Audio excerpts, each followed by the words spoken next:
Hello, little friends. So good to see you here. Today, I'm going to tell you a very special story full of adventure. The Big Bad Wolf and the Three Little Pigs. Get your hearts ready because the forest is waiting for us. Once upon a time, in a very green forest full of colorful flowers, there lived three very cute little pigs. The first one was Cicero, who loved to play and was very, very hurried. The second was Hater, a clever little pig who liked to do things quickly, but with a bit more care. And the third was Pratico, the oldest and most careful of all. He thought about everything, really everything. The three pigs were brothers, and they dreamed of having their own little houses in the forest, a safe place to live and play. The sun shone warmly, and the birds sang happily. It was a perfect day to start building. Cicero, the hurried little pig, decided his house would be made of straw. "It's easier, it's faster," he exclaimed, piling up the yellow, dry straw. In the blink of an eye, his straw house was ready. It was light and smelled nice, but it was a bit fragile.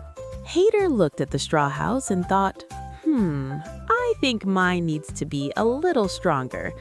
He chose sticks and sturdy little pieces of wood he found in the forest and built a beautiful wooden house with windows and everything. It took a little longer, but it was firm and pretty. Pratico, the most thoughtful brother, knew the forest had its challenges. He chose heavy, strong bricks with cement and everything. "It takes longer, but safety is very important," he said, sweating a little but happy with his careful work. His brick house was the strongest and safest of all. Everything was going well in the forest until one day, who appeared?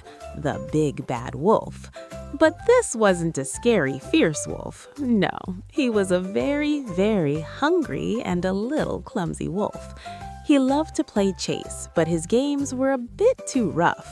When he saw the pigs' houses, he smelled something delicious in the air. "Yum, what tasty little houses," he thought, his tummy rumbling. The wolf went to Cicero's straw house. He knocked on the door with his paw and growled, little pig, let me in." Cicero, trembling inside, replied, "No way, not by the hair of my chinny chin chin." The wolf took a deep breath, puffed out his cheeks, and whew, he blew with all his might. The straw house was so light that it flew away in pieces. Cicero screamed and ran as fast as he could to Hater's wooden house. Laughing, the wolf followed him. Now both Cicero and Hater were in fight together. The wolf knocked again. Little pigs, let me in." Hater replied, trying to be brave, "Never, we won't let you in." The wolf took another deep breath and blew again. Whew! The wooden house shook. He blew again. Whew! And again. The wooden house started to break apart. Quickly, the two pigs ran to Pratico's brick house, shouting, "Help, Pratico, help!" The hungry wolf followed them. At the brick house, all three pigs were together. Cicero and Hater were still scared, but Pratico was calm. The wolf knocked hard and growled, little pigs, let me in." Pratico replied firmly, "No one is coming in here, wolf, not a chance." The wolf blew with all his strength. Whew! But the brick house didn't move. He blew again and again, but nothing happened. He got tired, his cheeks red, and started coughing. "I can't do it. This house is too strong," he grumbled. But the stubborn wolf had another idea. "I'll go down the chimney," he thought mischievously. Pratico heard him climbing onto the roof and quickly said, "Brothers, fast!" They placed a big pot of hot water right under the chimney. The wolf slid down and splash fell straight into the warm water. He jumped out with a yelp, wet and very surprised, and ran as fast as he could. The wolf wasn't hurt, just startled enough to learn his lesson. He thought, "That was harder than I expected.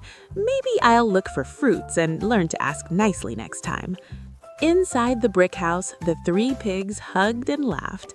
Cicero and Hater learned that doing things carefully and with effort is important, and Pratico was happy he could protect his brothers. They all learned that hard work, teamwork, and unity make us stronger. And even someone like the hungry wolf can learn to be kinder and more respectful.